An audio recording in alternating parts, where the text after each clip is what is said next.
ఇవాళ చర్చలో మనతో పాటు జాయిన్ అవుతున్నారు రాజకీయ విశ్లేషకులు నిఖిల్ గారు మనతో పాటు ఉన్నారు. అలాగే మనతో పాటు బీఆర్ఎస్ సీనియర్ నాయకులు వాసుదేవ్ రెడ్డి గారు కూడా మనతో పాటు జాయిన్ అవుతున్నారు. ఇద్దరికి నమస్తే. ముందుగా వాసుదేవ్ రెడ్డి గారు, మనం చూస్తున్నాం ప్రతిష్టాత్మకమైన సంస్థ ఎల్ఎన్టీ ఆధ్వర్యంలో ఇన్ని సంవత్సరాల పాటు మెట్రో అత్యంత సమర్థంగా కొనసాగిన సందర్భాన్ని మనం చూసాం. కానీ ఇటీవలి పరిణామాల నేపథ్యంలో ఎల్ఎన్టీ హైదరాబాద్ నుంచి వెళ్ళిపోవాలనే ఒక కీలకమైన నిర్ణయం, L&T out, Hyderabad metro rail project నుంచి అంటూ కీలకమైన వార్త కనిపిస్తోంది. ఎందుకోసం ఈ పరిస్థితి తలెత్తిందంటే ఏం చెప్తారు? ఈ పరిణామం, ఒక కీలకమైన ప్రతిష్టాత్మకమైన సంస్థ హైదరాబాద్ నుంచి వెళ్ళిపోవడం ఎలాంటి మాయని మచ్చగా మనం భావించాలి?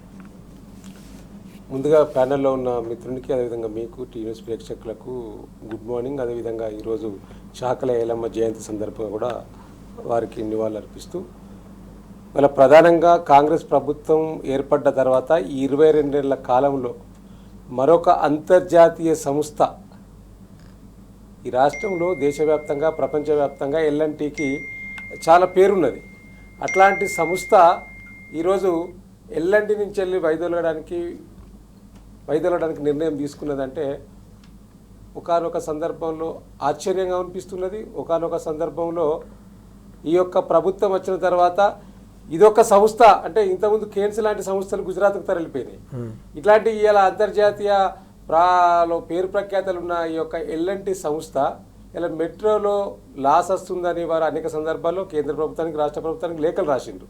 కానీ దాన్ని ఎట్లా అధిగమించాలని ఒక ఆలోచన ఈ రాష్ట్ర ప్రభుత్వం చేయకుండా ఇవాళ ఎంత సీతారామరాజు గారు ఎంత దీని మీద ఆశ్చర్యం అనిపిస్తుంది అంటే, ఇవాళ ఎల్ఎన్టీ సంస్థ దాదాపుగా 13,000 కోట్లకు సంబంధించి నష్టాల్లో ఉన్నదని చెప్తాను. దాదాపు 5,900 కోట్లు ఇస్తే మేము వైదొలుగుతామని వాళ్ళు స్పష్టంగా చెప్పిండ్రు. అంటే ఒక ప్రైవేట్ కంపెనీ 5,900 కోట్ల ప్రతిపాదన చేసిన ఈ ప్రభుత్వానికి, ఈ ప్రభుత్వంలో చర్చల అనంతరం 2,000 కోట్లకే ఒప్పుకున్నది అంటే, ఈ యొక్క రాష్ట్ర ప్రభుత్వ ఒత్తిడి కావచ్చు, లేకపోతే రాష్ట్ర ప్రభుత్వం యొక్క చర్యలు కావచ్చు ఏ విధంగా ఉన్నాయో చెప్పకనే చెప్తున్నది, తెలుస్తా ఉన్నది ఇక్కడ. అంటే ఏ సంస్థ అయినా, ప్రైవేట్ సంస్థ ₹1 అదనంగా రావాలని కోరుకుంటుంది. తీసుకురావడానికి అంటే సంప్రదింపులు జరుగుతూ ఉంటాయి. కానీ ఇవాళ 5,900 కోట్ల ప్రతిపాదిస్తే మాకు కావాలంటే లాస్ట్కు 2,000 కోట్లకైనా ఇస్తే మేము ఎంత తొందరగా అయితే అంత తొందరగా ఇళ్ళకి వెళ్ళి బయటపడాలని ఒక ఆలోచన ఇలా ఎల్ఎన్టీకి వచ్చింది అంటే, దీనికి కారణం ఏంది అనేది కూడా ఒకసారి విశ్లేషణ చేసుకోవాల్సిన అవసరం ఉన్నది. గతంలో కూడా సీతారామరాజు గారు ఈ యొక్క ఎల్ఎన్టీ సంస్థ ఈ యొక్క ప్రభుత్వం ఏర్పడ్డ తర్వాత మహాలక్ష్మి పథకం ద్వారా ఉచిత బస్సు అనే పథకాన్ని తీసుకొచ్చిన సందర్భంలో దాని ద్వారా కొంత ఈ యొక్క ఎల్ఎన్టీ మెట్రో రైలు, హైదరాబాద్ మెట్రో రైలు మీద కొంత ఎఫెక్ట్ పడుతుందనే సందర్భంలో కూడా ఆ యొక్క సిఎఫ్ఓ ఇది మెట్రో రైలుకు సంబంధించిన శంకర్ రామన్ వాక్యాలు చేస్తే, ఒక జర్నలిస్ట్ రేవంత్ రెడ్డి గారిని అడిగితే మెట్రో సిఎఫ్ఓను కూడా జైల్లో వేస్తాం ఇట్లాంటి వాక్యాలు చేస్తే అని వారి బెదిరింపులకు గురి చేసి ఈ యొక్క రేవంత్ రెడ్డి గారు. అంటే అప్పటి నుంచే ఇక వారు అనుకున్నారు ఇక ఈ యొక్క రేవంత్ రెడ్డి తోటి సహవాసం కుదరది రాష్ట్రంలో అనేది.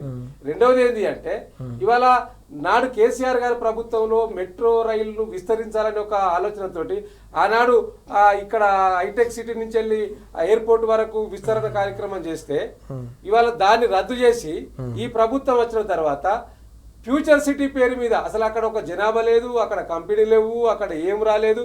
దాన్ని అంతా మల్టీ కలరింగ్ లో దాన్ని చూపిస్తూ ప్రజలు మోసం చేస్తూ ఉన్నారు తప్పితే, ఇక్కడి నుంచి వెళ్ళి ఫ్యూచర్ సిటీకి మెట్రో దశ, 2వ దశ, 3వ దశ అని చెప్పి దాన్ని ఏదైతే కాంగ్రెస్ ప్రభుత్వం చేస్తూ ఉన్నదో అంటే లాస్ వచ్చే కార్యక్రమాలను ముందు చేపడతా ఉన్నది తప్పితే, ఈ యొక్క మెట్రోకు లాభం వచ్చే కార్యాచరణ తీసుకునేలో ఈ యొక్క కాంగ్రెస్ ప్రభుత్వ వైఫల్యం స్పష్టంగా కనిపిస్తూ ఉన్నది. కాబట్టి ఇక ఉండడం వేస్ట్ అని వారు కూడా నిర్ణయించుకున్నారు. కాబట్టి ఎంతైతే అంతే తీసుకొని బయటపడదాం అనే ఒక ఆలోచనలో ఇలా ఎల్ఎన్టీ సంస్థ లాంటిది ఇక్కడి నుంచి వైదొలగడం అనేది ఇది మంచి పరిణామం అయితే తెలంగాణకు కాదనేది నా అభిప్రాయం. ఎందుకంటే అట్లాంటి పెద్ద సంస్థ ఇలా ఎల్ఎన్టీ కాళేశ్వరం లాంటి ప్రాజెక్టులను కట్టిందండి. ఇలా మునిగిపోయింది మొత్తం కూలిపోయిందని చెప్తున్న రేవంత్ రెడ్డి మేడిగడ్డ ప్రాజెక్టును నిర్మాణం చేసింది ఎల్ఎన్టీ సంస్థ. ఆ ఎల్ఎన్టీ సంస్థ మేడిగడ్డ రిపేర్ చేయడానికి ముందుకొచ్చింది. 300-400 కోట్లు అయితే మేమే భరిస్తాం, సో మాకు పర్మిషన్ ఇవ్వని చెప్తే పర్మిషన్ ఇవ్వకుండా అక్కడి నుంచి ఏదో వైరుధ్యం వీళ్ళకి ఇద్దరి మధ్యలో ప్రారంభమైంది అనేది ఒక చర్చ మాత్రం ఉన్నది రాష్ట్రంలో విశ్లేషకులు కానీ పెద్దమంది మేధావులు కానీ చర్చించుకుంటున్న సందర్భం కూడా మన కళ్ళ ముందు కనిపిస్తా ఉన్నది. కాబట్టి అక్కడి నుంచి మొదలైన ఈ యొక్క వైరుధ్యం ఇలా ఒక పక్కనో దీని గురించి కొన్ని పత్రికలు ఎంత గొప్పగా రాసినాయంటే ఇలా ఆంధ్ర పత్రికలు ముఖ్యంగా రేవంత్ రెడ్డికి దాసోహంగా పనిచేస్తున్న కొన్ని పత్రికలు ఏం చేసినాయంటే మొత్తం రాష్ట్ర ప్రభుత్వమే టేక్ ఓవర్ చేసింది, ఇది బ్రహ్మాండంగా ముందుకెళ్తా ఉన్నది భవిష్యత్తులో. సో దీంట్లో రెండో దశలో టెండర్లో పాల్గొనమని కూడా ముఖ్యమంత్రి గారు ఆదేశించిండు ఎల్ఎన్టీ అని. అరే మేము ఇంట్లో ఉండవురో బాబు అని చెప్పి వాళ్ళు ఎంత అయితే అంత అని వెళ్ళిపోతామని ఎల్ఎన్టీ సంస్థ చెప్తే ఎల్ఎన్టీ సంస్థ టెండర్లో పాల్గొంటుంది, మళ్ళీ రెండో దశలో పాల్గొనమని ముఖ్యమంత్రి గారు కోరిండు, వారు సానుకూలంగా స్పందించిందని కొన్ని పత్రికలు ఇవాళ మేము మార్నింగ్ చూసిన. అరే దీని మీద ఏం రాసినాయి, ఏ రకంగా వీళ్ళిద్దరి ఒప్పందాల గురించి ఏం రాసినాయని. ఇంకొకటి కూడా మార్నింగ్ పత్రికలో చూస్తే అసలు నాకు ఎందుకంటే చాలా సిగ్గు అనిపిస్తా ఉన్నది. నిన్న ముఖ్యమంత్రి గారు తమిళనాడు వేడు సీతారామరాజు గారు తమిళనాడు పోయి అక్కడ ఏం చెప్తారంటే తెలంగాణలో బ్రేక్ఫాస్ట్ పథకం వచ్చే విద్యా సంవత్సరం ప్రారంభిస్తారంటాడు. నవ్వన్నా ఏడవన్నా గత కేసీఆర్ గారి సర్కార్లో కేసీఆర్ గారు బ్రహ్మాండంగా 23వ సంవత్సరంలో విద్యా సంవత్సరంలో ఈ రాష్ట్రంలో విద్యార్థులకు పేద మధ్యతరగతికి సంబంధించిన విద్యార్థులకు ఆల్రెడీ మధ్యాహ్న పథకం ఉన్నది, బ్రేక్ఫాస్ట్ పథకం కూడా పెట్టాలని చెప్పి తీసుకొస్తే దాన్ని రద్దు చేసి కేసీఆర్ ఆనవాళ్ళు లేకుండా చేయాలని ఒక కుట్రతో దాన్ని రద్దు చేసి ఇలా తమిళనాడుకి పోయి గొప్పలు చెప్తా ఉన్నాడు. వచ్చే విద్యా సంవత్సరం మీరు బ్రహ్మాండంగా చేస్తా ఉన్నారు, ఇది మాకు స్ఫూర్తి, తమిళనాడులో చేస్తున్న ఈ బ్రేక్ఫాస్ట్ పథకం మా తెలంగాణ రాష్ట్రానికి స్ఫూర్తి అంటాడు. నువ్వు పక్క రాష్ట్రాన్ని పొగుడుతున్నావు కదా, ఈ రాష్ట్రంలో కేసీఆర్ గారు తీసుకొచ్చిన బ్రేక్ఫాస్ట్ నుంచి ఎందుకు తీసేసినావు, పక్క రాష్ట్రాన్ని ఎందుకు పొగుడుతున్నావు అంటే నీ దుర్బుద్ధి తెలుస్తా ఉన్నది కదా. గింత దిగజారు వ్యవహారాలు ముఖ్యమంత్రి స్థాయిలో ఉండి చేయడం అవసరమా?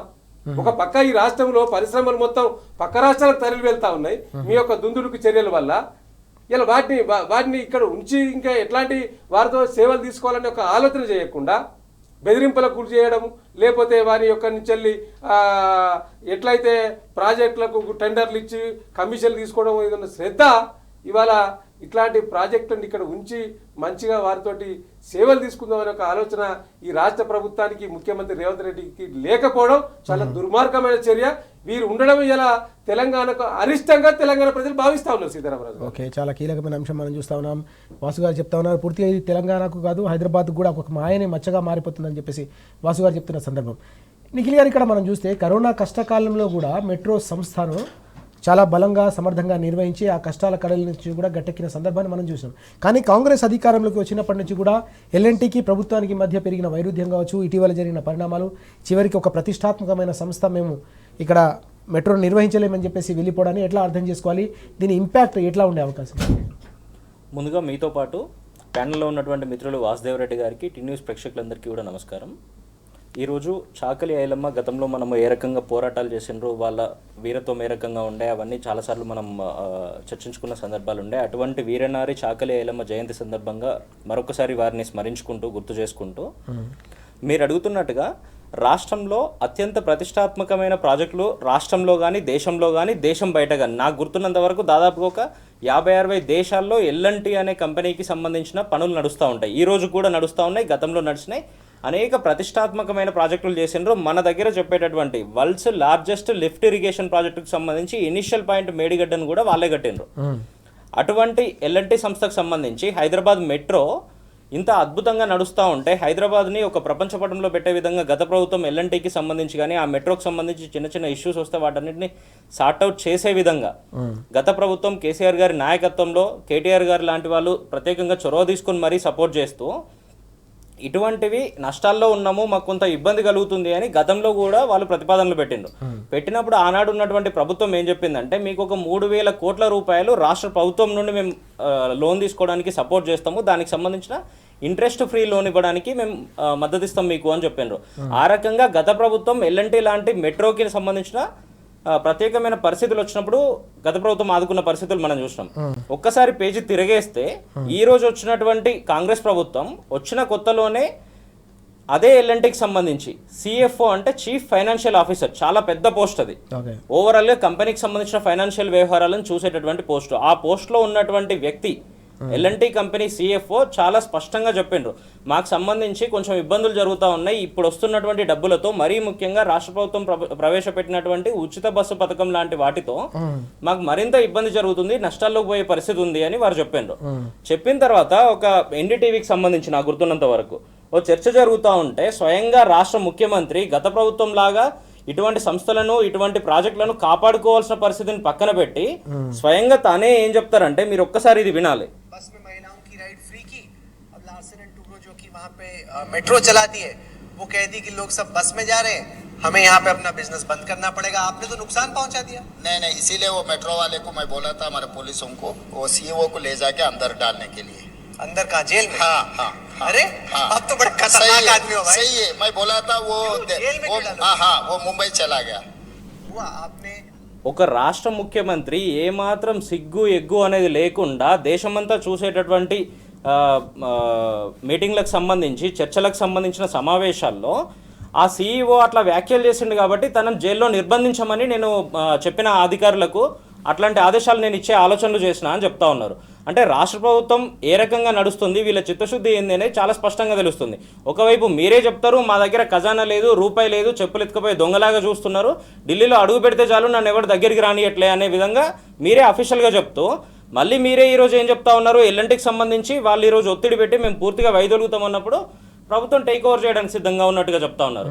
చిన్న చిన్న ఇనిషియేషన్సే రాష్ట్రానికి సంబంధించి మీరు చేయలేకపోతా ఉన్నప్పుడు ఇంత పెద్ద ప్రతిష్టాత్మకమైన సంస్థను దాదాపుగా 13,000 కోట్ల రూపాయలు ఆల్రెడీ అప్పు ఉంది, ఈరోజు మిగతాది వాళ్ళకు ఒక 2,000 కోట్ల రూపాయలు ఇవ్వాల్సి ఉంటుంది ఇమీడియట్ గా. ఈ రెండు విషయాలను రాష్ట్ర ప్రభుత్వం ఏ రకంగా ట్యాకిల్ చేస్తుంది అంటే గతంలో వచ్చిన ఇబ్బందులను సరి చేసుకునే పరిస్థితి లేదు, వీళ్ళకు ఉన్న వాటిని స్ట్రీమ్ లైన్ చేసే పరిస్థితి లేదు, ఎంతసేపు రాజకీయాల మీద మాత్రమే ఫోకస్ చేస్తూ ఇటువంటి ప్రతిష్టాత్మకమైనటువంటి సంస్థలను ఇబ్బంది పెట్టే విధంగా పనిచేస్తా ఉన్నారు. గతంలో దేశ ప్రధానమంత్రి గారిని పిలిచి కేసీఆర్ గారు దాన్ని ఏ రకంగా ప్రారంభం చేసిండ్రో, దేశవ్యాప్తంగా హైదరాబాద్ లో మెట్రో అనేది ఏ రకంగా మారుమోగిందో మనం చూసినాము. దాన్ని మరింత ముందుకు తీసుకుపోయే విధంగా సిటీ అనేది వెస్ట్ కారిడార్ వైపు గచ్చిబౌలి నానక్రామ్గూడ వైపు అక్కడ నుండి ఎయిర్పోర్ట్ వైపు ఎక్స్పాండ్ అవుతా ఉంది. కాబట్టి రాయదుర్గంలో ఎక్కడైతే ఈ రోజు ఉన్నటువంటి మెట్రోకి సంబంధించి ఎండ్ పాయింట్ ఉందో అక్కడ మళ్ళీ పునాది రాయి వేసిండ్రు, మళ్ళీ ఫౌండేషన్ వేసిండ్రు కేసీఆర్ గారు. ఇక్కడ నుండి ఎయిర్పోర్ట్ వరకు పూర్తిగా 31 కిలోమీటర్ల స్ట్రెచ్ తో మళ్ళీ మెట్రో ఫేజ్ 2 తీసుకొస్తాం మేము, తీసుకొచ్చి ఇక్కడ ఉన్నటువంటి మిగతా కమ్యూటర్స్ ఎవరైతే ఉన్నారో వాళ్ళందరికీ ఇబ్బంది లేకుండా 31 స్టేషన్లు పెడతాము అని చెప్పిండ్రు. ఆ రకంగా దాదాపుగా 6,000-7,000 కోట్లతో ఫేజ్ 2 కి సంబంధించి అదే ఎల్ఎన్టీ కూడా బిడ్లేసిన పరిస్థితులు నాకు గుర్తున్నంత వరకు ఆ రోజు. అవన్నీ పక్కన పెట్టి ఈ రోజు ఈ పరిస్థితి ఎందుకు వచ్చింది, దీనికి అంతటికీ కారణం ఈ ముఖ్యమంత్రి గారు కాదా, ఈ కాంగ్రెస్ ప్రభుత్వం కాదా అనేది చాలా స్పష్టంగా తెలుస్తా ఉంది. మీరు అధికారంలోకి వచ్చినప్పటి నుండి ఎల్ఎన్టీ మీద కక్ష కట్టినట్టుగా తెలుస్తా ఉంది. మేడిగడ్డకు సంబంధించి స్వయంగా దానికి ఎంత ఖర్చు అయితే అంత మేమే పెట్టుకొని పూర్తిగా రిపేర్ చేసే బాధ్యత మేము తీసుకుంటామని చెప్తే ఆనాడు వాళ్ళని ముందుకు రానియలేదు. ఈ రోజు ఇంత ప్రతిష్టాత్మకమైనటువంటి హైదరాబాద్ నగరానికి సంబంధించిన మెట్రోను దాదాపుగా 5 లక్షల మంది ప్రతినిత్యం ఈ రోజు ట్రావెల్ చేస్తున్న పరిస్థితి, వాళ్ళందరికీ ఇబ్బంది కలిగించే విధంగా ప్రభుత్వం టేక్ ఓవర్ చేస్తా ఉంది. ప్రభుత్వం టేక్ ఓవర్ చేస్తూ మీరు ఉన్న వ్యవస్థలనే నడిపే పరిస్థితి లేదు, ఇటువంటి కొత్త వ్యవస్థలను తీసుకొని మీరు ఏ రకంగా నడుపుతారు, దానికి సంబంధించిన ఫైనాన్షియల్ అడ్మినిస్ట్రేషన్ ఎట్లా ముందుకు తీసుకుపోతారు, కనీసం ఒక ఆలోచన కూడా లేకుండా కేవలం ఇటువంటి సంస్థలను ఇబ్బంది పెడుతూ వాళ్ళు పక్క రాష్ట్రాలకు పోవడము, గతంలో అనేక సంస్థలను చూసినాము. ఇటువంటి వాటి మీద మాత్రమే ఫోకస్ చేస్తూ రాష్ట్రాన్ని తిరోగమనం వైపు నడుపుతున్నట్టుగా చాలా స్పష్టంగా తెలుస్తా ఉంది. ముఖ్యమంత్రి గారు ఇటువంటి ఆలోచనలన్నీ మానుకొని రాష్ట్రంలో ఉన్నటువంటి ప్రతి సంస్థను మరింత అప్లిఫ్ట్ చేసే విధంగా తీసుకోండి, మీకు చేత కాకపోతే ఉన్నాయి అట్లనే నడవనియండి, దాన్ని పక్కన పెట్టి మరీ ఇబ్బంది పెట్టే విధంగా రాష్ట్రం అంతా వెనక్కిపోయే విధంగా ఆలోచన చేయాల్సిన అవసరం లేదు. చాలా కీలకమైన అంశాన్ని నిఖిల్ గారు అలాగే వాసు గారు ప్రస్తావిస్తా ఉన్నారు. మేడిగడ్డను మొదలుకొని మెట్రో వరకు కూడా ఎల్ఎన్టీని రకరకాలుగా వేధించడం, ఇబ్బంది పెట్టడం వల్లే ఆ సంస్థ మెట్రోను నిర్వహించలేక వెళ్ళిపోయి హైదరాబాద్కు ఒక మాయని మచ్చగా ఈ మొత్తం పరిణామం మారిందనే అంశాన్ని ప్రస్తావిస్తున్న సందర్భం, ఒక ప్రతిష్టాత్మకమైన కంపెనీని హైదరాబాద్ వదిలి వెళ్ళేలా చేసిన ఈ ఇంపాక్ట్ తెలంగాణపై అలాగే పారిశ్రామిక రంగంపై కూడా ఉండే అవకాశం ఉంది, ఉపాధి రంగంపై కూడా ఉండే అవకాశం ఉందనే పెను ప్రమాదం కూడా పొంచి ఉందనే అంశాన్ని కూడా వారు ప్రస్తావిస్తున్న సందర్భం మనం చూస్తూ ఉన్నాం. వాసు గారు, వ్యక్తిగత స్వేచ్ఛ భారత పౌరులకు రాజ్యాంగం కల్పించిన ఒక కీలకమైన హక్కు అది. ఆ వ్యక్తిగత స్వేచ్ఛను హరించేలాగా ప్రభుత్వం వ్యవహరిస్తుందనే ఒక కీలకమైన కథనం ఈరోజు నమస్తే తెలంగాణలో కనిపిస్తోంది. మీ ఫోన్కు దొంగ చెవులు 24 గంటల పాటు నిఘా పెట్టేందుకు ప్రభుత్వం ప్రయత్నం చేస్తోంది, రకరకాల టూల్స్ను ఇందుకోసం వినియోగిస్తుందనే ఒక కీలకమైన కథనం ఈరోజు పత్రికలో కనిపిస్తోంది. ఎట్లా చూడాలి ఈ అంశాన్ని మనం? ఇవాళ ఈ రాష్ట్ర ప్రభుత్వం ఏర్పడ్డ తర్వాత ప్రజాప్రభుత్వం అని చెప్పి ప్రశ్నించే గొంతులను మూసేయడం ఒకవైపు చర్యలు తీసుకుంటా ఉంటే, మరొక వైపు గత బీఆర్ఎస్ సర్కార్ ఫోన్ ట్యాపింగ్ ద్వారా అనేక మంది విషయాలను తెలుసుకున్నారు. కొన్ని కుటుంబాలు కూలిపోయినాయి, కొన్ని కుటుంబాలు రాలిపోయినాయి అని చెప్పి బురద జల్లిన కాంగ్రెస్ ప్రజాప్రతినిధులు, కాంగ్రెస్ ప్రభుత్వ నాయకులు, ముఖ్యంగా ముఖ్యమంత్రితో సహా పార్టీ నాయకులంతా మాట్లాడిన తీరు మనం చూసినాం. కానీ ఇవాళ మళ్ళీ ఏం చేస్తున్నది కాంగ్రెస్ ప్రభుత్వం? ఇవాళ చేస్తున్నది వారు. మళ్ళీ ఇవాళ ఏంది, ఈ రాష్ట్ర ప్రభుత్వం ఎక్కడికక్కడ ఏం పని చేస్తలేదు కాబట్టి, ఇచ్చిన హామీలను గాలి కొదిలేసింది కాబట్టి ప్రజలు ఏడికాడ నిలదీస్తున్నారు. మరోపక్క బీఆర్ఎస్ ప్రతిపక్ష పార్టీగా ఎప్పటికప్పుడు ప్రజల్లో ఉంటూ ఇచ్చిన హామీలను గాలి కొదిలేసిరు కాబట్టి వీళ్ళను ఎప్పటికప్పుడు ప్రశ్నిస్తూ ఉంటే ఇక ఇది కుదరదు అని చెప్పి ఈ రాష్ట్ర ప్రభుత్వం టీజీటీఎస్ తెలంగాణ టెక్నికల్ సర్వీస్ ద్వారా ఇవాళ టెండర్లకు కాల్ఫర్ చేసింది. దాంట్లో ప్రధానంగా ఆ టెండర్లో ఈ యొక్క పోలీస్ డిపార్ట్మెంట్కి సంబంధించి కొత్తగా అధునాతనమైన టెక్నాలజీని ఉపయోగించి, ఏఐని ఉపయోగించి ఎవరెవరు ఏం మాట్లాడుకుంటున్నారు, ఎవరెవరు సోషల్ మీడియాలో ఏ పోస్ట్ పెడుతున్నారు, ఆ పోస్ట్ వెనుకున్న ఉద్దేశం ఏంది, వారిని పెట్టించింది ఎవరు అనే ఈ విషయాలన్నిటి కూడా తెలుసుకోవడానికి ఈ అధునాతనమైన టెక్నాలజీ కోసం ఇప్పటికే కొన్ని కోట్లు ఖర్చు పెట్టి టెండర్లకు కాల్ఫల్ చేశారు. దాన్నే ఇవాళ ప్రధానంగా తెలంగాణ గొంతుగా మాట్లాడుతున్నా, గొంతుగా వినిపిస్తున్నా. ఒక పక్క నమస్తే తెలంగాణ, మరో పక్క ట్యూన్యూస్ ఇలా ప్రజల ముందట పెట్టింది చర్చకు ఏం చేస్తుంది ఈ ప్రభుత్వం అని.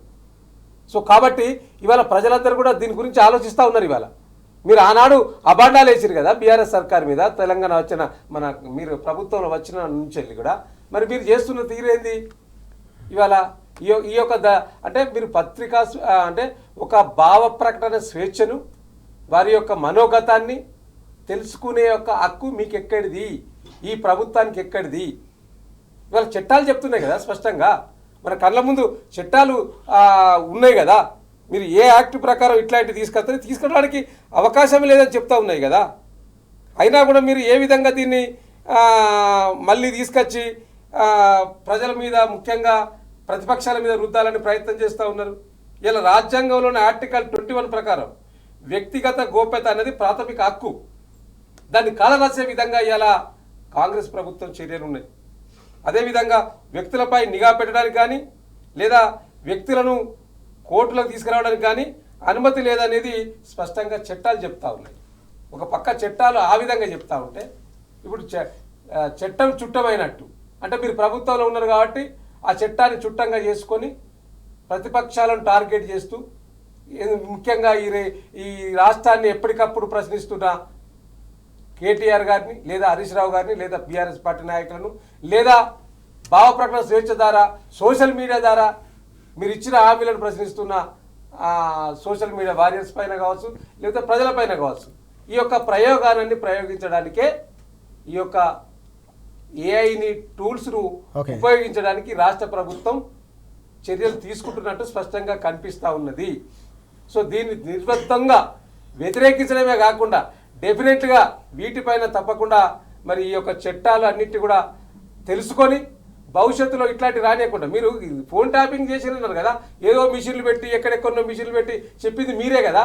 మళ్ళీ ఈ యొక్క ఏఐ టూల్స్ అంటే ఎప్పటికప్పుడు ఆ యొక్క ఈ సోషల్ మీడియాలో కావచ్చు, లేకపోతే ఈ యొక్క మాధ్యమిక రంగంలో కావచ్చు బ్రహ్మాండంగా అప్గ్రేడ్ అవుతున్న సందర్భంగా ఆ అప్గ్రేడ్ మిషన్స్ను ఏఐ టూల్స్ను ఉపయోగించి ఇట్లాంటి యొక్క విషయాలను తెలుసుకోవడానికి మీరు చేస్తున్న కుట్రను డెఫినెట్గా ప్రజల్లో ఎండగడతాం.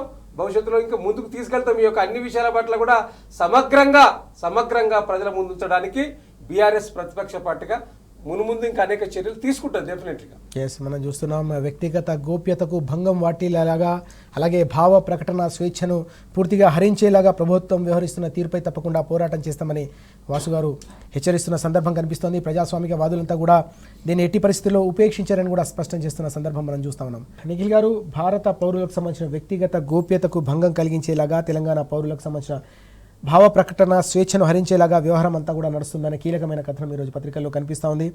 ఎట్లా చూడాల్సిన అవసరం కనిపిస్తుంది? ఫోన్లను పూర్తిగా దొంగ చెవులు పెట్టేసి పూర్తిగా వినేందుకు ఒక నిఘా వ్యవస్థను ఏర్పాటు చేస్తున్నారనే నమస్తే తెలంగాణ కథనాన్ని మనం ఎట్లా అర్థం చేసుకోవాలి? వీళ్ళు ప్రభుత్వంలోకి వచ్చిన తర్వాత 6 గ్యారంటీలు ఇస్తూ 7వ గ్యారంటీగా అసలు ఎటువంటి ఇబ్బందులు లేని పరిపాలన అందిస్తాం మేము, ఎటువంటి ఏ రకంగా కూడా మేము ఇబ్బంది పెట్టబోము, పూర్తి ప్రజాస్వామ్య వ్యాప్తంగా మేము ఆలోచనలు చేస్తూ ఉంటాం, ఆ రకంగానే ప్రభుత్వాన్ని నడుపుతామని చెప్పిండ్రు. అది 7వ గ్యారంటీ అని చెప్పిండ్రు. చెప్తూనే ఈరోజు ఈ 20 నెలలు 22 నెలలకు సంబంధించి ఎంతమంది సోషల్ మీడియా యాక్టివిస్టులు కానీ లేదంటే పబ్లిక్ డొమైన్లో కొట్లాడుతున్న వాళ్ళు కానీ ప్రభుత్వం చేసే విధానాల మీద విమర్శిస్తున్న వాళ్ళను ఎంతమందిని పోలీస్ స్టేషన్లో చుట్టూ తిప్పినరు, ఎంతమందిని రిమాండ్కు పంపినరు కూడా మనం చూసినాము. నిన్నగాక మొన్న గత 10-15 రోజులు కూడా కాలేదు, నల్లబాలు అలియాస్ శశిధర్ గౌడ్కి సంబంధించిన కేసులో దాదాపు 20 రోజులు రిమాండ్కు పంపినరు వీళ్ళు, నాకు గుర్తున్నంత వరకు. దాంట్లో హైకోర్టు చాలా స్పష్టంగా రాష్ట్ర ప్రభుత్వానికి ఆదేశాలు ఇచ్చింది. ఎవరైనా ఏదన్నా వ్యక్తికి సంబంధించి నిజంగా ఎవరన్నా ఇబ్బందికరంగా పోస్టు పెడితే ఆ వ్యక్తి స్వయంగా కంప్లైంట్ ఇస్తే తప్పితే మీరు ఎవరిని కూడా చట్టపరిధిలోకి తీసుకోకూడదు, ఎవరి మీద కేసులు నమోదు చేయడము, వాళ్ళని టార్గెట్ చేయడం ఇట్లాంటివి చేయకూడదు అని చెల్లుమనే విధంగా చెప్పింది రాష్ట్ర హైకోర్టు. నిన్నగాక మొన్న 15 రోజులు కూడా కాలే. దాన్ని మొత్తం పక్కన పెడుతూ ఈరోజు మళ్ళీ దానికి సంబంధించి అఫీషియల్గా నిన్న ఆదేశాలు ఇచ్చిండ్రు వీళ్ళు. ఏమనంటే ఎవరైనా కూడా వాళ్ళకి సంబంధించిన సోషల్ మీడియా చాట్స్ కానీ లేదంటే భావ ప్రకటన స్వేచ్ఛకు సంబంధించి వాళ్ళు ఎక్కడైనా ఏమైనా పోస్టులు పెడితే పూర్తి మానిటరింగ్ రాష్ట్ర ప్రభుత్వం చేస్తుంది అనే విధంగా చాలా స్పష్టంగా రాష్ట్ర ప్రభుత్వం నిన్న ఆర్డర్స్ ఇచ్చింది. రాహుల్ గాంధీ గారేమో ఒకవైపు ఏం చేస్తూ ఉంటారంటే దేశం అంతా రాజ్యాంగం పట్టుకొని తిరుగుతూ ఉంటారు, రేవంత్ రెడ్డి గారేమో దాన్ని పూర్తిగా తూట్లు పొడిచే విధంగా, రాజ్యాంగం అంటే ఏమాత్రం గౌరవం లేని విధంగా రేవంత్ రెడ్డి గారి ప్రభుత్వం పనిచేస్తూ ఉంటుంది ఇక్కడ. అదే రాజ్యాంగంలో ఆర్టికల్ 19 ఏం చెప్తుంది మీకు తెలుసు, నాకు తెలుసు. ఏమాత్రం రాజకీయాలకు సంబంధించి లేదంటే సొసైటీకి సంబంధించి అవగాహన ఉన్న ప్రతి ఒక్కరికి తెలుసు. ఆర్టికల్ 19 చాలా స్పష్టంగా భావ ప్రకటన స్వేచ్ఛ అని చెప్తా ఉంటది. మీ మనసులో ఏదైనా ఉంటే, మీకు సంబంధించి ఏదైనా ఉంటే అది ఎదుటి వాళ్ళను పర్సనల్గా వాళ్ళ పర్సనల్ వ్యవహారాలకు సంబంధించి ఇబ్బంది పెట్టకుండా మీరు ఏదన్నా మీ యొక్క మీరు స్వేచ్ఛాయుతంగా దాన్ని బయట చెప్పొచ్చు అని చెప్తుంది.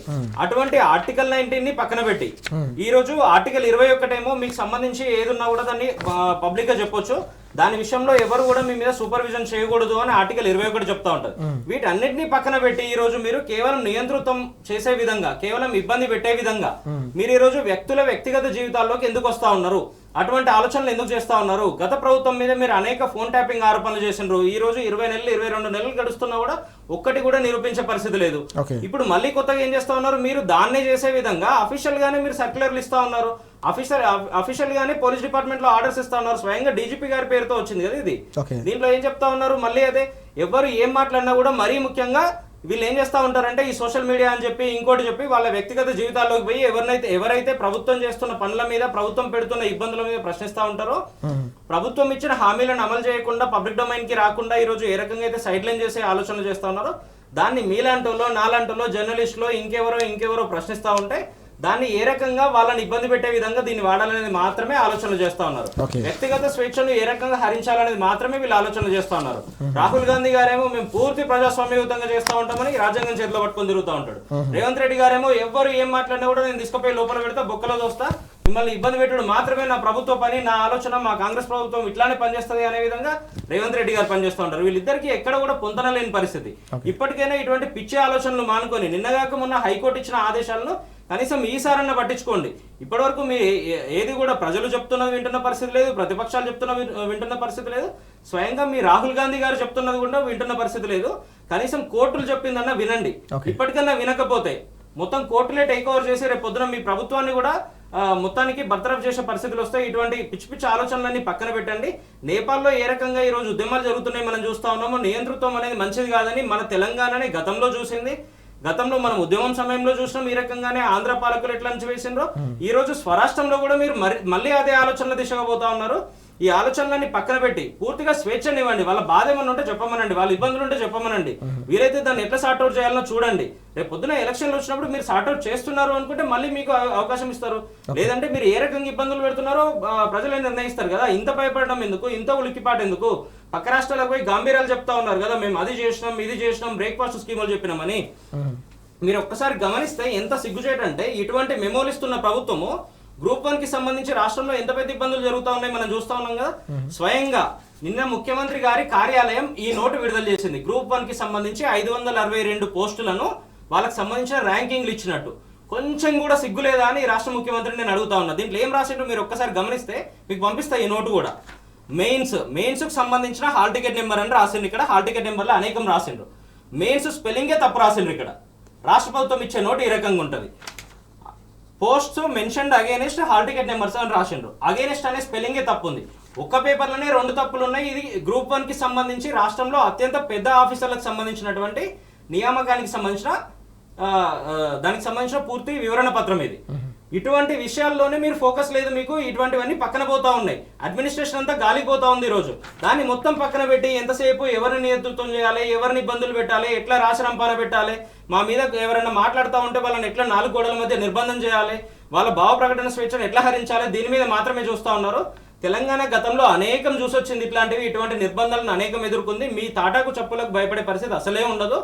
ప్రతి ఒక్కరు ఈ రోజు కొట్లాడుతూనే ఉంటారు. మీరు చేస్తున్న అనేక దుశ్చర్యల మీద, ఇటువంటి ప్రతి కార్యక్రమం మీద పోరాడుతూనే ఉంటుంది తప్పితే ఎవ్వరూ వెనక్కిపోయే పరిస్థితి ఉండదు. మీ రాహుల్ గాంధీ గారిని కూడా వీటన్నిటి మీద ప్రశ్నించే పరిస్థితి వస్తుంది. ఈ రోజు కోర్టుల ముందు కాంగ్రెస్ ప్రభుత్వం ఏ రకంగా పరిపాలన చేస్తుంది అనేది కోర్టులు ఏ రకంగా ఒకవైపు చెప్తా ఉన్నాయో, రేపు పొద్దున్న దేశానికి మొత్తం ఇది ఒక ఆల్టర్నేటివ్ గా రాబోతా ఉంది. దేశం మొత్తం దీన్ని గమనించి కాంగ్రెస్ పార్టీ అనేది చరిత్రలో ఇంకెప్పుడు రానున్న భవిష్యత్తులో ఇంకెప్పుడు కనబడకుండా తుడిచిపెట్టుకోబోయే పరిస్థితులు ఈ రోజు రేవంత్ రెడ్డి గారు క్రియేట్ చేస్తా ఉన్నారు. నేపాల్ లాంటి ఉద్యమాలు నిన్న మనం ఎక్కడో చూసాం, బెంగళూరులో అనుకుంటా. ఇటువంటిదే ప్రభుత్వానికి సంబంధించి ఏదో ఇబ్బంది జరిగితే దాదాపుగా 1,00,000 మంది యువకులు గుమిగూడినరు అక్కడ. ఇటువంటి పరిస్థితులు రేపు తెలంగాణలో వస్తే మీరు ఏ రకంగా కంట్రోల్ చేస్తారు? ఆనాడు మీ పాత పాస్ చేసినట్టుగా బషీర్బాగ్ కాల్పుల్లాగా చేస్తారా, లేదంటే ఉద్యమంలో మీ కాంగ్రెస్ పార్టీ అంచివేసినట్టు అంచివేయాలనుకుంటున్నారా? ఇవన్నీ ఏ రకంగా కూడా తెలంగాణ సమాజం అసలే హర్షించే పరిస్థితి ఉండదు. దీన్ని దగ్గరకు తీసుకునే పరిస్థితి ఉండదు. ఇమ్మీడియట్ గా ఇటువంటి ఆలోచనలన్నీ మానుకొని పూర్తి ప్రజాస్వామ్యయుతంగా మీ ప్రభుత్వం ఆలోచనలు చేసి రాష్ట్రాన్ని మరింత అప్లిఫ్ట్ చేసే విధంగా, నిజంగా రాష్ట్రంలో ఏ రకంగా లా అండ్ ఆర్డర్ కంట్రోల్ తప్పుతా ఉంది, ఏ రకంగా హత్యలు అత్యాచారాలు ఇవన్నీ జరుగుతూ ఉన్నాయి, దాని కంట్రోల్ మీద ఫోకస్ చేయండి. అడ్మినిస్ట్రేషన్ మీద ఫోకస్ చేయండి. అదంతా పక్కన పెడుతూ ఎంతసేపు వ్యక్తుల వ్యక్తిగత జీవితాల్లోకి పోవాలి, వాళ్ళ వ్యక్తిగత జీవితాలను బజార్లో వేయాలి అనే ఆలోచనలు పూర్తిగా మానుకుంటే మీకు మంచిది, మాకు మంచిది, సమాజానికి మంచిది, అన్ని వర్గాలకు మంచిది. ఇప్పటికైనా దీన్ని పూర్తిగా పక్కకు పెట్టి దీన్ని ఇమ్మీడియట్ గా వెనక్కి తీసుకొని హైకోర్టు రేపు పొద్దున మళ్ళీ అక్షింతలు వేయకముందే ఆలోచన చేసుకుంటే మీకు, మీ రాహుల్ గాంధీ గారికి, మీ కాంగ్రెస్ పార్టీకి బాగుంటుంది. చాలా ముఖ్యమైన అంశాలను ప్రస్తావిస్తూ ఉన్నారు నిఖిల్ గారు. మనం చూస్తూ ఉన్నాం గౌరవ న్యాయస్థానాలు ఇచ్చిన ఆదేశాలను కూడా బేఖాతరు చేస్తూ భావ ప్రకటన స్వేచ్ఛను హరిస్తూ ఉన్నారు. వ్యక్తిగత గోప్యతకు కూడా భంగం వాటిలో ఎలా వ్యవహరిస్తున్నారు. కాబట్టి ఎట్టి పరిస్థితుల్లో కూడా దీన్ని ఉపేక్షించే పరిస్థితే లేదని చెప్పేసి స్పష్టం చేస్తున్న సందర్భం మనం చూస్తూ ఉన్నాం. సమైక్య రాష్ట్రంలో ఇంతకు మించిన నిర్బంధాన్ని చూసామనే విషయాన్ని కూడా నిఖిల్ గారు ప్రస్తావిస్తున్న సందర్భం.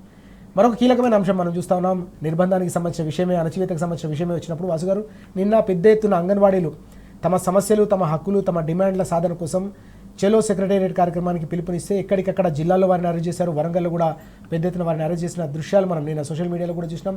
పత్రికల్లో కూడా ఈరోజు ప్రధానంగా కనిపిస్తున్న అంశం.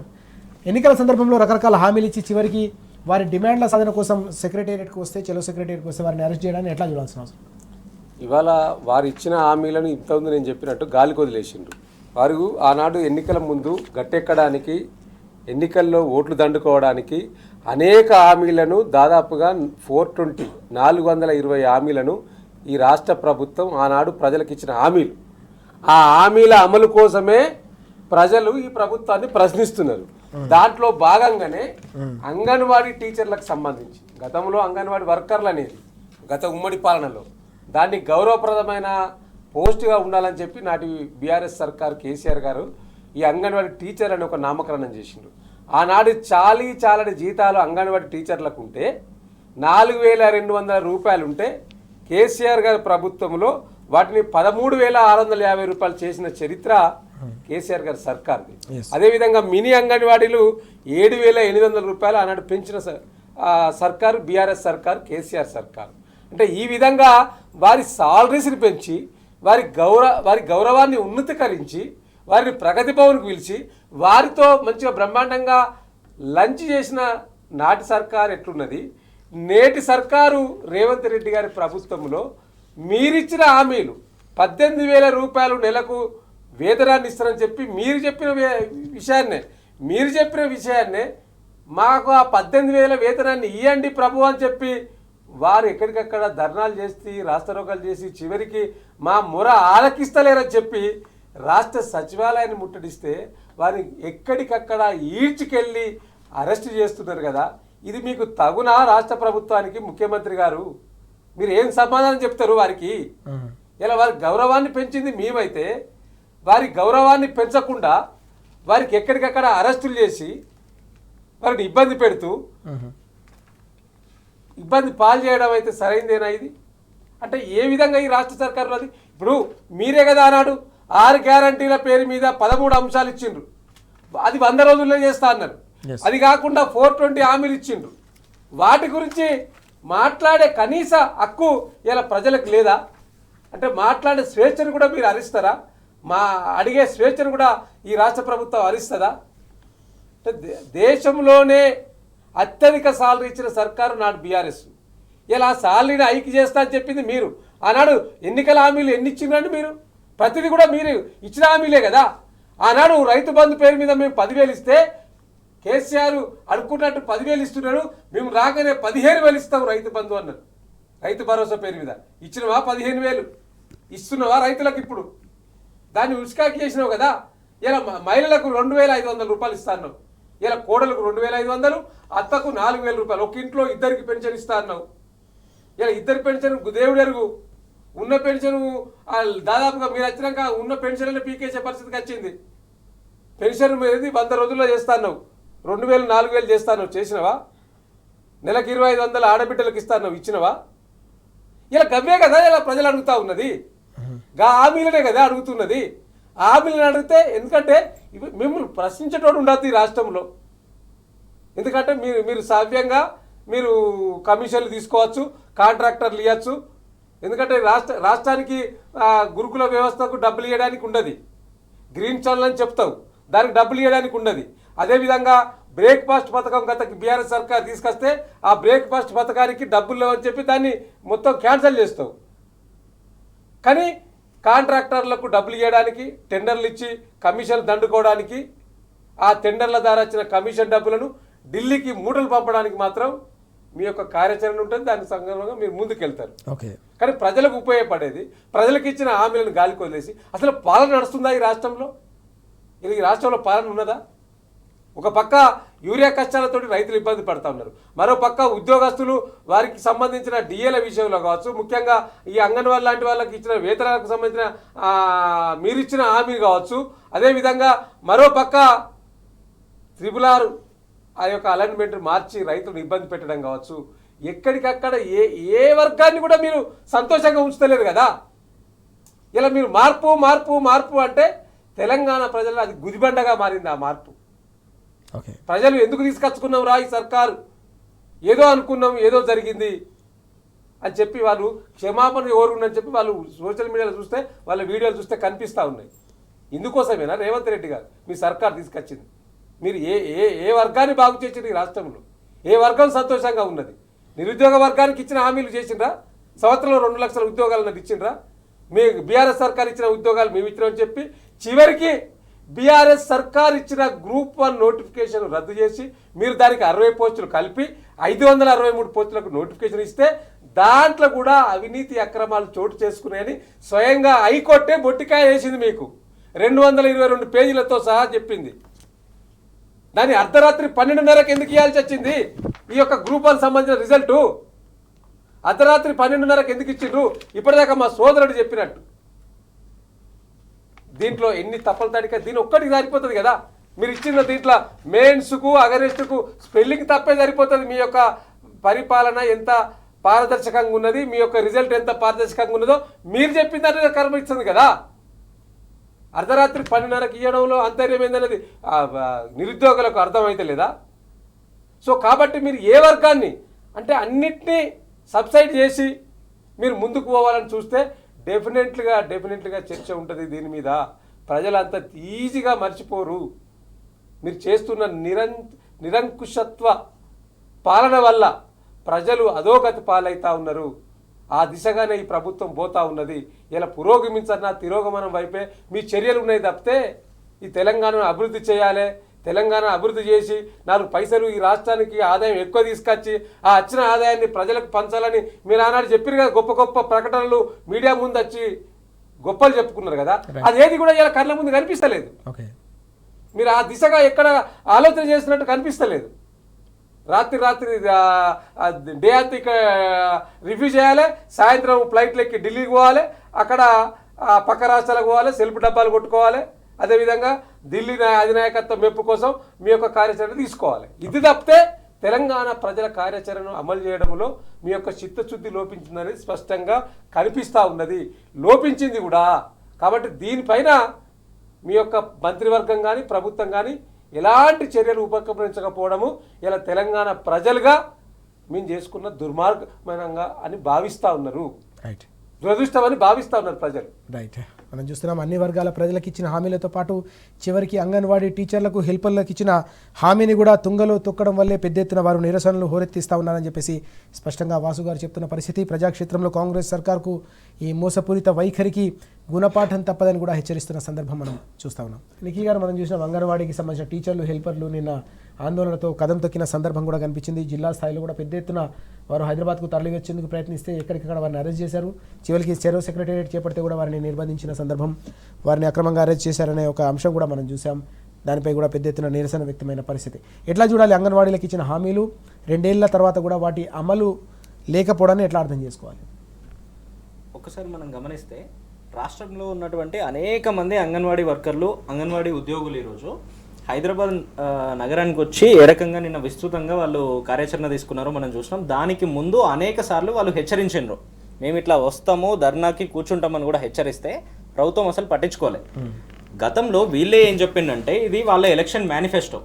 కాంగ్రెస్ పార్టీ ఎలక్షన్ మేనిఫెస్టోలో చాలా స్పష్టంగా అంగన్వాడీలకు సంబంధించిన ఉద్యోగులందరికీ 18,000 రూపాయల గౌరవ వేతనంతో పాటు వాళ్లకు ఈపీఎఫ్ పరిధిలోకి తీసుకొస్తాం వాళ్ళను అని చాలా స్పష్టంగా వాళ్ళ పార్టీ ఇచ్చిన ఎలక్షన్ హామీ ఇది. వాళ్ళ మేనిఫెస్టో కాపీలో పేజ్ నెంబర్ 30లో ఇచ్చిండ్రు. వీలైతే రేవంత్ రెడ్డి గారు మా సీతక్క ఒక్కసారి చదువుకోవాల్సిన అవసరం ఉంది. ఇదే సీతక్క గారు నిన్నగాక మొన్న అసెంబ్లీలో కూడా ఏం చెప్పిండంటే, మీరు ఒక్కసారి దీన్ని గమనిస్తే మేనిఫెస్టోలో పెట్టిన విధంగా అంగన్వాడీలకు 18,000 సాలరీ ఒప్పుకున్నాం. అది తప్పకుండా మా చైర్మన్ గారు ఇక్కడే ఉన్నారు, మేనిఫెస్టో కమిటీ చైర్మన్ గారు ఒప్పుకున్న ప్రకారం చేయడం జరుగుతుందని తెలియజేస్తా ఉన్నాం. సాప కింద నీరులాగా మీరు చాలా స్పష్టంగా అసెంబ్లీలో కూడా మేము హామీ ఇచ్చిందని మేము అమలు చేస్తాము అని చెప్పి దాదాపుగా 22 నెలలు అవుతుంది. ఇంకో 2 నెలలు గడిస్తే 2 సంవత్సరాలు పూర్తవుతుంది. ఇంకెప్పుడు అమలు చేస్తారు అని చెప్పి నిన్న వాళ్ళంతా కదం దొక్కిన పరిస్థితి. ఈ రోజు చాకల ఎలమ్మను మనం ఏ రకంగా గుర్తు చేసుకుంటూ ఉంటామో, నిన్న అనేక మంది చాకల ఎలమ్మలు కనబడ్డారు. వాళ్ళని చూస్తూ ఉంటే పోలీస్ స్టేషన్లలో నిర్బంధిస్తే కూడా బతుకమ్మ ఆడి మరీ నిరసన తెలిపారు. హైదరాబాద్లో ఉన్న జిహెచ్ఎంసీ పరిధిలో ఉన్న దాదాపుగా అన్ని పోలీస్ స్టేషన్లో వీళ్ళని పెట్టిండు. నిన్న వాళ్ళకి కనీసం ఫుడ్ ఇవ్వలే, వాళ్ళకి కనీసం టీ ఇవ్వలే, నిన్న వాళ్ళకి కనీసం మంచినీళ్ళు కూడా ఇవ్వలే అని వాళ్ళు బయటకు వచ్చి చెప్తా ఉన్నారు. అటువంటి విధంగా రాష్ట్ర ప్రభుత్వం వాళ్ళని నిర్బంధం చేస్తే కూడా స్వయంగా పోలీస్ స్టేషన్లో ఏ మాత్రం జంకకుండా, ఏ మాత్రం భయపడకుండా వాళ్ళు బతుకమ్మ ఆడి మరీ రాష్ట్ర ప్రభుత్వానికి నిరసన తెలిపిండ్రు. ఇప్పటికైనా ముఖ్యమంత్రి గారు ఆలోచన చేయాలి. రాష్ట్రంలో ఏ వర్గం కూడా భయపడే పరిస్థితి ఉండదు. వాళ్ళు అడుగుతున్నది గొంతమ్మ కోరికలు కాదు. మీరు స్వయంగా ఎలక్షన్లో ఏదైతే మీ మేనిఫెస్టోలో పెట్టినరో దాన్ని మాత్రమే అడుగుతా ఉన్నారు. మన సీతక్క గారు అసెంబ్లీలో ఏదైతే చెప్పిండ్రో దాన్ని మాత్రమే వాళ్ళు అడుగుతా ఉన్నారు. 2 సంవత్సరాలు అయిపోయింది మీరు గద్దెనెక్కి, మీకు పదవులు వచ్చినాయి, మీ జీతాలు పెరిగినాయి, కానీ మా జీతాలు ఎప్పుడు పెంచుతారు అని అడుగుతా ఉన్నారు వాళ్ళు. దీన్ని పక్కన పెడుతూ ఎంతసేపు రాసి రంపాన పెట్టే విధంగా రాష్ట్రంలో ప్రతిపక్షాలను, లేదంటే ప్రశ్నిస్తున్న వాళ్ళను, లేదంటే జర్నలిస్టులను, సోషల్ మీడియా యాక్టివిస్టులను వీళ్ళని ఏ రకంగా నిర్బంధాలకు గురి చేస్తున్నారో అదేవిధంగా ఈరోజు అంగన్వాడీ వర్కర్లను, అంగన్వాడీ ఉద్యోగులను కూడా నిర్బంధించాలని అనుకున్నారు. మీ ఆటలు ఇక సాగవు అని నిన్నటి విషయంతో చాలా స్పష్టంగా తెలిసింది. రేపు పొద్దున రాష్ట్ర వ్యాప్తంగా ఉన్న వాళ్ళందరూ వస్తే మీ పరిస్థితి ఏమవుతుంది ఒక్కసారి ఆలోచన చేసుకోవాలి. ఎంతసేపు అడ్మినిస్ట్రేషన్ ఫెయిల్యూర్స్, లేదంటే పక్క రాష్ట్రాలకు పోయి గప్పాలు కొట్టడము ఇట్లాంటివి మాత్రమే చేస్తూ ఉన్నారు. అవి ఇప్పటికైనా పక్కన పెట్టి, ఒకవైపు బీహార్ ఎన్నికలకు సంబంధించి మీరు అక్కడికి పోతా ఉంటే అక్కడ ఉన్న ప్రజలందరూ రేవంత్ రెడ్డి మా బీహార్లో అడుగు పెడితే తరిమి కొడతామని చెప్తా ఉన్నారు వాళ్ళు. ఈరోజు నిన్న తమిళనాడుకు పోయేమో అక్కడ సీఎం బ్రేక్ఫాస్ట్ నేను తమిళనాడుని ఇన్స్పిరేషన్గా తీసుకొని వచ్చే విద్యా సంవత్సరం నుండి మా రాష్ట్రంలో తెలంగాణలో కూడా అమలు చేస్తా అని చెప్తా ఉన్నారు. కొంచెమన్నా ముఖ్యమంత్రికి ఏమన్నా అంటే లోపల ఏమన్నా ప్రాబ్లం ఉందా అనేది అనుమానాలు కలుగుతా ఉన్నాయి ఈరోజు చూస్తూ ఉంటే. ఆల్రెడీ గత ముఖ్యమంత్రి గత ప్రభుత్వంలో అక్టోబర్ 24 నాడు 2022లో సీఎం బ్రేక్ఫాస్ట్ ఇచ్చిండ్రు. దాదాపుగా 27,800 స్కూళ్ళకు సంబంధించి పూర్తి స్థాయిలో అమలు చేసిండ్రు. దాదాపుగా 28 లక్షల మంది విద్యార్థులకు అది దానివల్ల లాభం జరిగింది. ఎవరైతే ఈరోజు ప్రభుత్వ పాఠశాలకు పోయే పిల్లలు ఉంటారో ఫస్ట్ క్లాస్ నుండి మొదలు పెడితే 10వ తరగతి వరకు ఎటువంటి డిస్క్రిమినేషన్ లేకుండా అన్ని స్కూళ్ళలో ఇవ్వాలని చెప్పిండ్రు. గతంలో మిడ్ డేకి సంబంధించి మధ్యాహ్న భోజనానికి సంబంధించి సన్నబియ్యం ఏ రకంగా గత ప్రభుత్వం అందించిందో మనం చూసినాము. ఈ రోజు దానికి కూడా ఏ రకంగా ఇబ్బందులు పడతా ఉన్నారు. గురుకులాల్లో కానీ మిగతా స్కూళ్ళలో పిల్లలు ఏ రకంగా చనిపోతా ఉన్నారు చూస్తూ ఉన్నాము. పురుగులు పడ్డ అన్నం, పురుగులు పడ్డ పప్చారు ఇవన్నీ ఏ రకంగా వస్తున్నాయో అనేక వీడియోలు బయటకు వస్తున్నాయి, మనం చూస్తూ ఉన్నాము. అసలు విద్యాశాఖను మొత్తం పక్కన పెట్టినట్టుగా తెలుస్తూ ఉంది కదా మీరు చూస్తూ ఉంటే, మీరు చూస్తూ ఉంటే.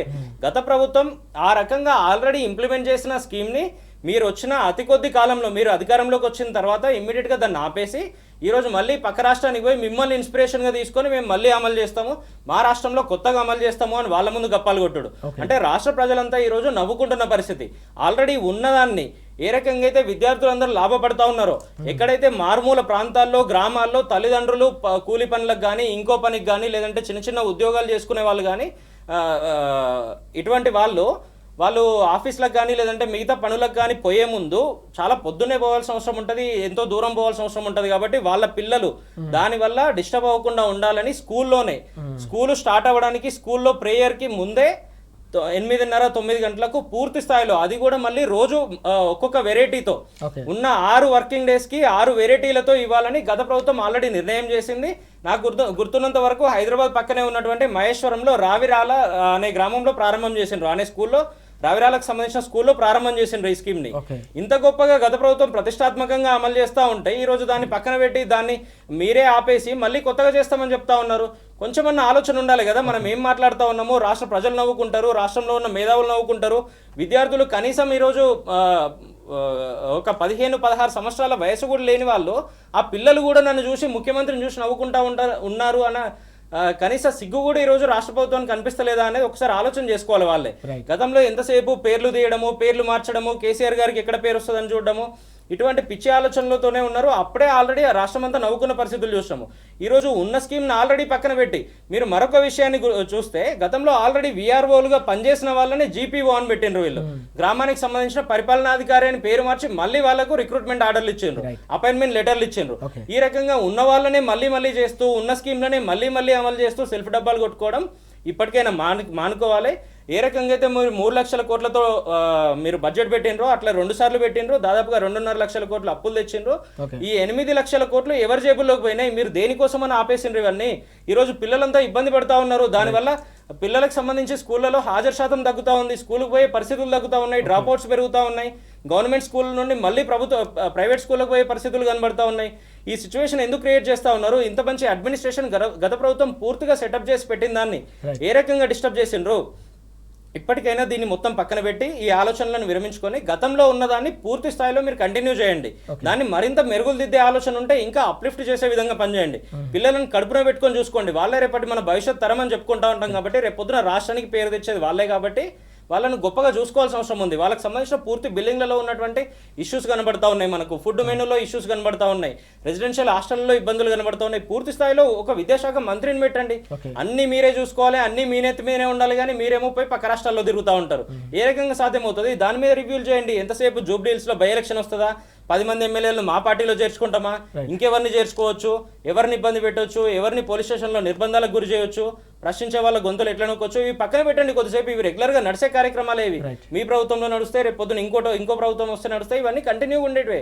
భవిష్యత్ తరాలను కాపాడుకునే విధంగా ఇప్పటికైనా ఆలోచనలు చేసి గతంలో కేసీఆర్ గారు ప్రతిష్టాత్మకంగా తీసుకున్నటువంటి సీఎం బ్రేక్ఫాస్ట్ అనే స్కీమ్ని ఎవరి పేరు పెట్టలేదు అక్కడ, కేసీఆర్ గారు సీఎం బ్రేక్ఫాస్ట్ అని పెట్టిండ్రు. రాష్ట్ర ప్రభుత్వానికి సంబంధించిన కార్యక్రమం కాబట్టి దాన్ని మరింత అప్లిఫ్ట్ చేసే విధంగా, ఉన్నతంగా ముందుకు తీసుకుపోయే విధంగా ఆలోచనలు చేసి దాన్ని కంటిన్యూ చేయండి. ఈరోజు చాలా కీలకమైన అంశం ఇది. గతంలో సీఎం బ్రేక్ఫాస్ట్ పేరిట ఉన్న పథకానికి పాతరేసి మళ్ళీ అదే పథకాన్ని కొత్తగా ప్రారంభిస్తున్నట్టు ప్రకటన చేయడం అనేది అత్యంత విడ్డూరంగా ఉందని చెప్పేసి నిఖిల్ గారు అలాగే వాసు గారు కూడా ఆగ్రహం వ్యక్తం చేస్తున్న సందర్భం. మరోవైపు అంగన్వాడీ వ్యవస్థను నిర్వీర్యం చేసి వారికి ఇచ్చిన హామీలను అమలు చేయకుండా 2 ఏళ్ల పాటు వారిని నిర్బంధించి వారిని అణచివేసి వారి హక్కులను కాలరాస్తున్న ఈ ప్రయత్నాలు ఏవైతే ఉన్నాయో వీటికి కూడా ప్రజాక్షేత్రంలో తప్పకుండా గుణపాఠం తప్పదని కూడా హెచ్చరిస్తున్న సందర్భం మనం చూస్తున్నాం. వాసు గారు, మరొక జాతీయ అంశం, చాలా కీలకమైన అంశం ఇది. దేశంలో అత్యధికంగా ఉపాధి కల్పించే సెక్టర్ ఎంఎస్ఎంఈకి సంబంధించిన సెక్టర్. మేక్ ఇన్ ఇండియాకు సంబంధించిన నినాదం కేంద్ర ప్రభుత్వం అధికారంలోకి వచ్చిన సందర్భంలో మేక్ ఇన్ ఇండియా నినాదం చూసాం. నినాదం ఘనంగా ఉంది కానీ విధానాలు మాత్రం దారుణంగా ఉన్నాయనే ఒక అంశం ఈరోజు పత్రికల్లో ప్రధానంగా కనిపిస్తుంది.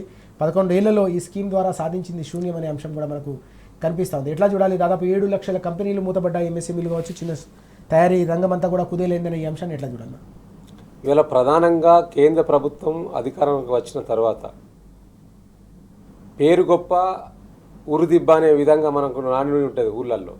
అట్లానే ఇలా ఈ యొక్క కేంద్ర ప్రభుత్వం వచ్చిన నాడు చాలా గొప్పగా నరేంద్ర మోడీ గారు అనేక ప్రకటనలు ఇచ్చి అనేక యాడ్స్ ఇచ్చి మొత్తం మల్టీ కలరింగ్ ద్వారా మొత్తం దేశ ప్రజలను మిస్మైర్ చేసిండ్రు ఈ యొక్క నరేంద్ర మోడీ గారి ప్రభుత్వం. సో ఇవాళ ప్రధానంగా ఈ యొక్క చర్చ నాకు తెలిసి ఏ టీవీలలో ఉండదు సీతారామరాజు గారు, ఎందుకంటే దీన్ని ఐడెంటిఫై చేయరు, వాళ్ళకి అవసరం లేదు ఇట్లాంటివన్నీ కూడా. ఇవాళ ఎందుకు ఈ చర్చ పెట్టుకుంటున్నాం మనం ఈ యొక్క దేశానికి సంబంధించి? ఇవాళ మేక్ ఇన్ ఇండియా అనే ఒక స్కీమ్ తీసుకొచ్చి 11 సంవత్సరాలు అవుతుంది. ఇవాళ 25వ తారీఖు, ఇవాళ సెప్టెంబర్ 25 నాడు వారు ప్రారంభించిండ్రు 2014లో. సో 11 సంవత్సరాలు అయితే తగ్గదరగా మరి మేక్ ఇన్ ఇండియాకు ఎంత సహకారం అందించింది కేంద్ర ప్రభుత్వం అనేది కూడా మనం చర్చించుకోవాలి. సో ఇలా మేక్ ఇన్ ఇండియా ఒక జోకర్ ఇండియా మారింది. ఇలా మేక్ ఇన్ ఇండియా పేరు మీద మొత్తం ప్రజలను, ఎందుకంటే హిందుత్వం అని లేకపోతే ఇండియాకు మొత్తం బ్రాండ్ అంబాసిడర్ బీజేపీ మాత్రమేనని చెప్పి వీరు చెప్పుకుంటారు కదా, మరి దాని మీద డెఫినెట్గా మనం ఇవాళ దేశ ప్రజలకు రాష్ట్ర ప్రజలకు కూడా తెలవాలి. ఇలా 11 ఏళ్ళైన సందర్భంగా 7 లక్షల కంపెనీలు మూతపడ్డాయి ఈ దేశంలో. 7 లక్షల కంపెనీలు మూతపడమే కాకుండా దాదాపుగా ఇప్పటి వరకు 22 కోట్ల మంది ఈ యొక్క దేశంలో అనేక మంది నిరుద్యోగ జాబ్ కోసం ప్రైవేట్గా ప్రభుత్వంగా అనేక రకాలలో చేయడానికి సిద్ధంగా ఉన్నారు. ఈ 22 కోట్ల మందిని నువ్వు నిరుద్యోగుల ఉంచింది ఈ యొక్క దేశ ప్రభుత్వం. ముఖ్యంగా ఇలా కేంద్ర ప్రభుత్వము ఇలా తీసుకొచ్చుకున్న అనేక స్కీమ్స్ కావచ్చు ఈ దేశంలో. 2014 సెప్టెంబర్ 25 యొక్క మేక్ ఇన్ ఇండియా దాన్ని తీసుకొచ్చింది కదా, ఈ తీసుకొచ్చిన నాటి నుంచి వెళ్ళి కూడా ఇవాళ సరే కొంత వారు ఏం చెప్తారంటే కరోనా వచ్చిందో ఇంకేదో వచ్చిందో చెప్పారు, కానీ ఇవాళ ఈ ఎంఎస్ఎంఈ కంపెనీలకు ప్రోత్సాహకాలు ఇవ్వడంలో ఈ కేంద్ర ప్రభుత్వం వైఫల్యం చెందింది. ఇవాళ దేశంలో ఉన్న అనేక బడా పారిశ్రామికవేత్తలకు 15 లక్షల కోట్లు మాఫీ చేయొచ్చు, కానీ ఎంఎస్ఎంఈ పేరు మీద తీసుకున్న లోన్లు కట్టుకోవడానికి ఇబ్బంది అయితే వారిని మాత్రం డిఫాల్టర్ గా చేసింది ఈ ప్రభుత్వం యొక్క ఈ బ్యాంకుల వ్యవస్థ. వారికి ప్రోత్సాహాలు ఇవ్వాలి కదా, వారికి ఇవ్వకపోవడం వల్ల ఈ దేశంలోనే అనేక ప్రైవేట్ కంపెనీల మీద అనేక మంది ఆధారపడి లక్షలాది మంది ఆధారపడి జీవిస్తా ఉన్నారు. వారికి ప్రోత్సాహం ఇవ్వడం వైఫల్యం చెందింది కాబట్టి ఈ make in India joke in India మారింది. ఇలా ప్రధానంగా వారు ఆనాడు ఇచ్చిన నినాదంలో 2013-14లో తయారీ రంగంలో వృద్ధి రేటు 5-9% దాటలేదు, కానీ వాళ్ళు ఇచ్చిన నినాదం ఏంది? 12 నుంచి 14% వృద్ధి రేట్ అవుతుంది అన్నారు.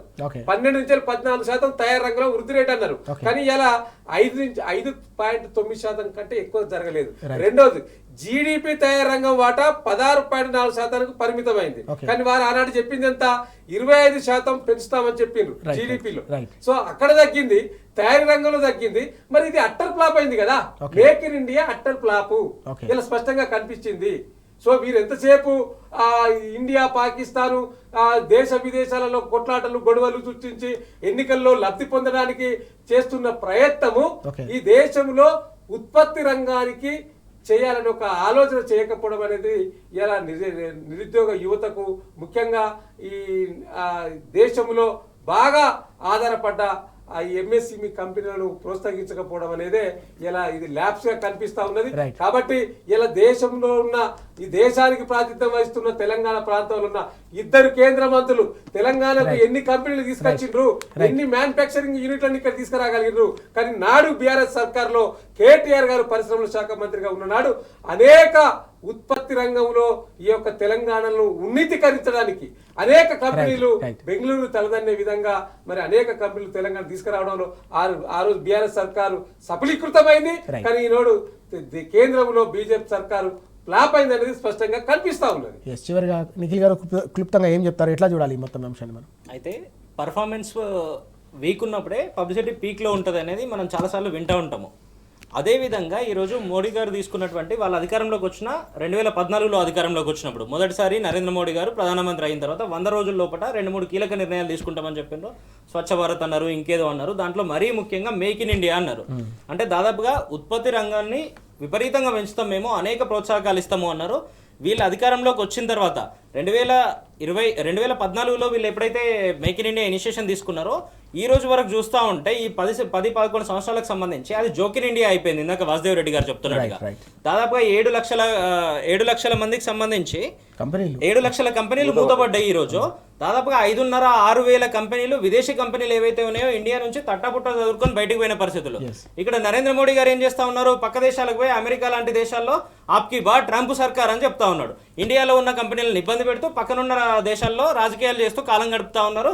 మరొక చిన్న విషయాన్ని మీరు గమనిస్తే మన దగ్గర చేనేత రంగానికి సంబంధించి చూస్తే కూడా ఏ రకంగా చేనేత మీద కూడా జీఎస్టీ వేసిండ్రో మనం చూసినాము. మరీ ముఖ్యంగా 1947లో స్వాతంత్రం వచ్చినప్పుడు ఇదే ఉత్పత్తి రంగానికి సంబంధించి దాదాపుగా 2.2% యాన్యువల్ గ్రోత్ ఉంటుండే ఎప్పుడు భారతదేశానికి స్వాతంత్రం వచ్చినాడు. ఈ రోజు 1.6% పడిపోయింది. అది కేవలం వీళ్ళ ఫెయిల్యూర్. మేక్ ఇన్ ఇండియా ఒక జోకిన్ ఇండియా అయిపోయింది. ఈ రోజు పూర్తిగా ఫెయిల్ అయిన పరిస్థితులు చాలా స్పష్టంగా కనబడతా ఉన్నాయి కదా. ఇప్పటికైనా దీన్ని మొత్తం ఆలోచన చేసి రివ్యూ చేసుకోవాలి. దీని మీద రివ్యూ చేస్తున్న పరిస్థితి లేదు. ఎంతసేపు ఏ రాష్ట్రాల్లో ఏ దేశాల్లో ఎన్నికలు జరుగుతూ ఉన్నాయి, దానివల్ల మనకేం లాభం జరుగుతూ ఉంటుంది, ఇవి మాత్రమే చూస్తూ ఉన్నారు. ఎక్కడ కుల ద్వేషాలు, మత ద్వేషాలు, విద్వేషాలు రెచ్చగొట్టాలి, దీని మీద మాత్రమే ఆలోచన చేస్తూ ఉన్నారు. పర్ఫార్మెన్స్ వీక్ గా ఉంది కాబట్టి వీళ్ళు ఎక్కువ పబ్లిసిటీ చేస్తూ ఉన్నారు. పబ్లిసిటీ మీద 100 కోట్లు 1000 కోట్లు తగలబెడతా ఉన్నారు ఈ రోజు. మనం చూస్తున్నాం వాసు గారు, నిఖిల్ గారు అనేక కీలకమైన అంశాలు, అన్నిటికంటే ముఖ్యంగా నినాదాలు మాత్రం ఘనంగా ఉన్నాయి కానీ విధానాలు అత్యంత దారుణంగా ఉన్నాయి. ఈ క్రమంలోనే అత్యధికంగా ఉపాధి కల్పించే తయారీ రంగం పూర్తిగా కుదేలైపోయింది. మేక్ ఇన్ ఇండియా అనేది కేవలం స్లోగన్గానే మిగిలిపోయిందని ఆవేదన వ్యక్తం చేస్తున్న సందర్భం. దీనికి సంబంధించి దీని ఇంపాక్ట్ పారిశ్రామిక రంగంపైనే కాకుండా ఉపాధి రంగాన్ని కూడా పెద్ద ఎత్తున దెబ్బతీసిందనే ఆందోళన కూడా వ్యక్తం చేస్తున్న పరిస్థితి మనం చూస్తూ ఉన్నాం. Thank you very much Vasu గారు, అలాగే నిఖిల్ గారు చర్చలో పాల్గొన్నారు. ఇది వాటి వార్తలు వాస్తవాలు. నమస్తే.